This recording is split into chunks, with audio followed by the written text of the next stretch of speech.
ఢిల్లీలోని ఎంఐఎం అధినేత ఎంపీ అసదుద్దీన్ ఓవైసీ ఇంటిపై జరిగిన దాడిపై ఆయన స్పందించారు. మోదీ ప్రభుత్వ ప్రోత్సాహంతోనే ఇలాంటి దాడులు జరుగుతున్నాయన్నారు. ఇజ్రాయెల్ జెండాలతో వచ్చిన వారు దాడి చేశారన్నారు అసదుద్దీన్ ఓవైసీ. और देश के जितने भी यूथ हैं 140 करोड़ लोगों को इस काम को करना चाहिए। देश में हमें एमएलए एमपी पार्षद ये सब ऐसे नीचे नेता है जो भारत माता की जय ना बोले, इनके ऊपर सख्त कार्रवाई होनी चाहिए। ओबीसी हो गए, ओवैसी के ऊपर छोड़ दे, उससे कह दो ये मेरा वतन छोड़ दे, और मजहब है प्यारा जिसे देश से पहले वो इस मिट्टी में होना दफन छोड़ दे। भारत माता की जय, भारत माता की जय, जय श्री राम, जय श्री राम, जय श्री राम, जय श्री राम, जयकारा पीर बजरंगी, हर हर महादेव।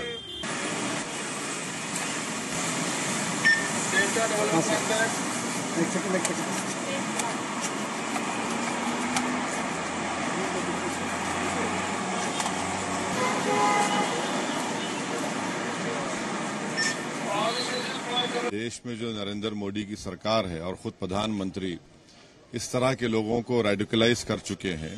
जो प्रधानमंत्री खुद कहते हैं कि घुसपैठी है मुसलमान और इनके कपड़े देखकर पहचानो, तो इन लोगों को हिम्मत मिलती है, ये एम्बोल्डन हो चुके हैं और इनको लगता है कि जब तक मोदी सरकार है हम कुछ भी कर सकते हैं। और दूसरी बात यह है कि ये लोग इजराइल का फ्लैग लेकर मेरे घर पर चिपकाते हैं, तो इससे मालूम होता है कि ये लोग ज़ायनिस्ट आइडियोलॉजी को मानने वाले हैं और ज़ायनिस्ट आइडियोलॉजी ने ही गाजा में 12 लाख लोगों को बेघर कर दिया, 40,000 लोगों को मौत की घाट उतार दिया। तो ये सब चीजें हो रही हैं और अफसोस ये है कि जो दिल्ली पुलिस के हेडक्वार्टर के सामने मेरा घर है, इलेक्शन कमीशन ऑफ इंडिया मेरे पड़ोसी हैं, और उसके बावजूद भी एक शख्स आकर इंस्टाग्राम पे जो प्राइम मिनिस्टर का डीएम लगाता है वो वीडियो बनाकर कहता है कि ये घर ओवैसी का है, और उसके 10-15 मिनट के बाद ये लोग आते हैं। पुलिस खुद अगर इनको पकड़ना नहीं चाहती है तो फिर हम क्या करेंगे? भाई सरकार आपकी, पुलिस आपकी, मेरे घर के सामने एक नहीं बल्कि 100 सीसीटीवी कैमरा लगे हुए हैं, और जो पुलिस ऑफिसर मेरे पास आते हैं वो मुझसे कहते हैं हाँ सर कभी कभी हो जाता है। तो ये कभी कभी हो नहीं हो रहा है, अगर किस दिन कभी कुछ बड़ा वाकया हो जाएगा तो फिर उस वक्त क्या बोलेंगे लोग? बड़ी अफसोसनाक बात है ये, और हम उम्मीद करते हैं कि डीजीसीए इसका नोट लेगा और ये क्यों हुआ, कैसे हुआ। ఎంపీ అసదుద్దీన్ ఓవైసీ ఇంటిపై ఢిల్లీలో ఉన్న ఇంటిపై దాడికి సంబంధించి మరిన్ని పూర్తి అప్డేట్స్ మా క్రైమ్ బ్యూరో చీఫ్ రవితేజ అందిస్తారు. రవితేజ, ఢిల్లీలో ఉన్నటువంటి అశోక్ మార్గ్ లో హౌస్ నెంబర్ 34 అసదుద్దీన్ ఓవైసీకి చెందినటువంటి అధికారిక నివాసము. గతంలో నుంచి అతను ఢిల్లీ వెళ్ళినప్పుడు పార్లమెంట్ సమావేశాల సందర్భంగా అదే ఇంట్లో నివాసం ఉంటున్నాడు. నిన్న కొంతమంది గుర్తు తెలియని దుండగులు తన ఇంటిపై ధ్వంసం చేయడంతో పాటు ఇంటి ముందు ఉన్నటువంటి తన నేమ్ ప్లేట్ పైన సిరా ఇంక్ తో దాడి చేసేటువంటి ప్రయత్నం చేశారు. పూర్తిగా పేరుని తొలగించేటువంటి ప్రయత్నం చేశారు. ఇది జరగడం మొదటిసారి కాదు, ఇది జరిగినటువంటి అంశం చెప్పాలనుకున్నటువంటి లెక్క కూడా తనకు మర్చిపోయినటువంటి విషయాన్ని గుర్తు చేశారు. అనేక సార్లు ఈ రకమైనటువంటి తన ఇంటిని లక్ష్యంగా చేసుకుని దాడులు చేసేటువంటి ప్రయత్నాలు చేశారు. తన ఇంటి ముందే ఢిల్లీ పోలీస్ అధికారుల స్టేషన్ ఉండడము, అటుపక్క ఎలక్షన్ కమిషన్ అధికారులు ఉండడము, అన్ని ఆవరణలో ఉన్నప్పటికీ ఇప్పటి వరకు కూడా వ్యక్తులను గుర్తించలేకపోయారు. తన ఇంటికి తనకు రక్షణ కల్పించలేకపోతా ఉన్నారు. నిన్న అసదుద్దీన్ ఓవైసీ ట్వీట్ చేస్తూ అమిత్ షా పర్యవేక్షణలోనే ఈ దాడులు జరుగుతా ఉన్నాయంటూ కూడా అనుమానాలు వ్యక్తం చేస్తూ ట్వీట్ చేయడము, ఈ రోజు పార్లమెంట్ ఆవరణలో మీడియాతో మాట్లాడుతూ ఇదంతా కూడా మోడీ ప్రభుత్వం మళ్లీ అధికారంలోకి వచ్చిందనే ఒక ధైర్యంతో దుండగులు తమ మోడీ కాపాడుతాడు అనే ఒక భరోసాతోటే ఈ రకమైనటువంటి దాడులకు పాల్పడతా ఉన్నారు. ఈ విషయంపై ఇప్పటికీ అనేక సార్లు ఫిర్యాదులు అందించినా దీనిపైన ఎవరు కూడా స్పందించలేదు. అటు ఢిల్లీ పోలీసులు కానీ, ఇటు పార్లమెంట్ హౌస్ కానీ, గతంలో సెక్యూరిటీ సిబ్బందికి కానీ ఇంతమందికి ఫిర్యాదు చేసినా తన ఇంటిపై ఎవరు రెక్కి చేస్తా ఉన్నారు, ఎందుకు దాడులకు పాల్పడతా ఉన్నారు, ఏ ఉద్దేశంతో పాల్పడతా ఉన్నారు. ఇజ్రాయెల్ జెండాలతో కూడినటువంటి యువకులు తన ఇంట్లోకి వెళ్లేందుకు ప్రయత్నం చేశారు. ఆ వీడియో కూడా సోషల్ మీడియాలో వైరల్ అవుతా ఉన్నాయి.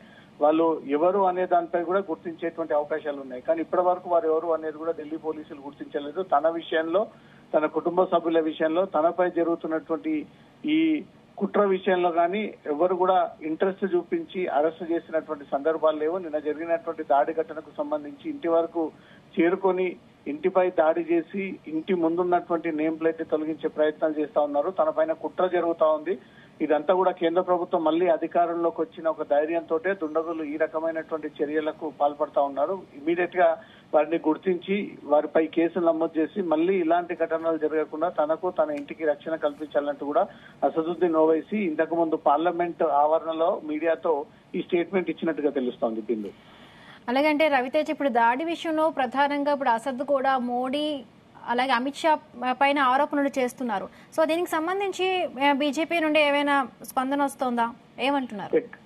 అసదుద్దీన్ ఓవైసీ ఎక్కడ తన పైన దాడి జరిగే ప్రయత్నం చేసినా ఈ రకంగా తన ఇంటి పైన దాడి జరిగినటువంటి అనేక సందర్భాల్లో ఎక్కడ కూడా అఫీషియల్ గా తన చేతి ద్వారా రిటర్నింగ్ రాసి కంప్లైంట్ ఇచ్చినటువంటి సందర్భాలు లేవు. కనీసం తన కార్యాలయం నుంచి కూడా ఫిర్యాదు అందజేసినటువంటి సందర్భాలు లేవు. కాబట్టి పోలీసులకు అక్కడ జరిగినటువంటి అన్యాయానికి సంబంధించి లేదా దాడులకు సంబంధించి రెక్కి విషయంలో ఏదైనా ఫిర్యాదు అందితే కేసులు నమోదు చేస్తాం కానీ నోటి మాటకు ఆన్లైన్ ద్వారా ఎప్పుడు పడితే అప్పుడు సోషల్ మీడియా ద్వారా తనపై ఇలా జరుగుతుంది అలా జరుగుతుంది అంటే దాన్ని ఏ రకంగా స్వీకరించి దానిపైన కేసులు నమోదు చేయాలంటూ మాత్రం ఒక పక్క ఢిల్లీ పోలీసులు ఈ రకమైనటువంటి ఆలోచనలో ఉన్నట్టుగా తెలుస్తుంది. అసదుద్దీన్ ఓవైసీ జరిగినటువంటి పాత ఘటనలు రాత్రి జరిగినటువంటి ఘటనకు సంబంధించి లిఖితపూర్వమైనటువంటి ఫిర్యాదు అయితే ఇప్పటివరకు ఢిల్లీ పోలీసులకు అందించలేదు.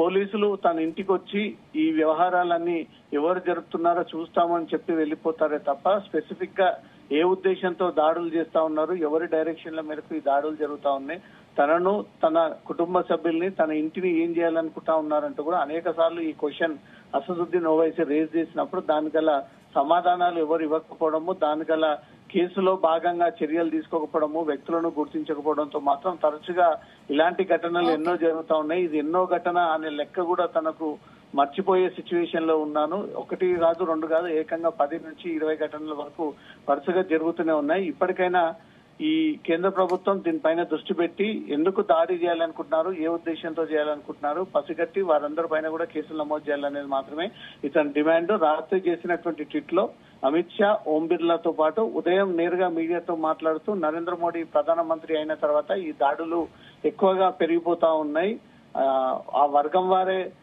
నరేంద్ర మోడీ అధికారంలోకి వచ్చారని ఒక ధైర్యంతో భరోసాతోటే ఈ రకమైనటువంటి దాడులు చేస్తా ఉన్నారంటూ మాత్రం మళ్ళీ చర్చనీయాంశమైనటువంటి ఒక కామెంట్ ని అసదుద్దీన్ ఓవైసీ చేయడం జరిగింది. తను ఏ కామెంట్ చేసినా దేశవ్యాప్తంగా తీవ్ర చర్చనీయాంశంగా మారుతుంది. అనేక ఇష్యూస్ జరిగేటువంటి అవకాశాలు ఉన్నాయి. కాబట్టి ఇప్పుడు నేరుగా ప్రధానమంత్రినే టార్గెట్ చేసి తను ఇచ్చినటువంటి స్టేట్మెంట్ మాత్రం ఇప్పుడు చర్చనీయాంశంగా మారింది. Bindu right, thank you Raviteja, thanks for the updates.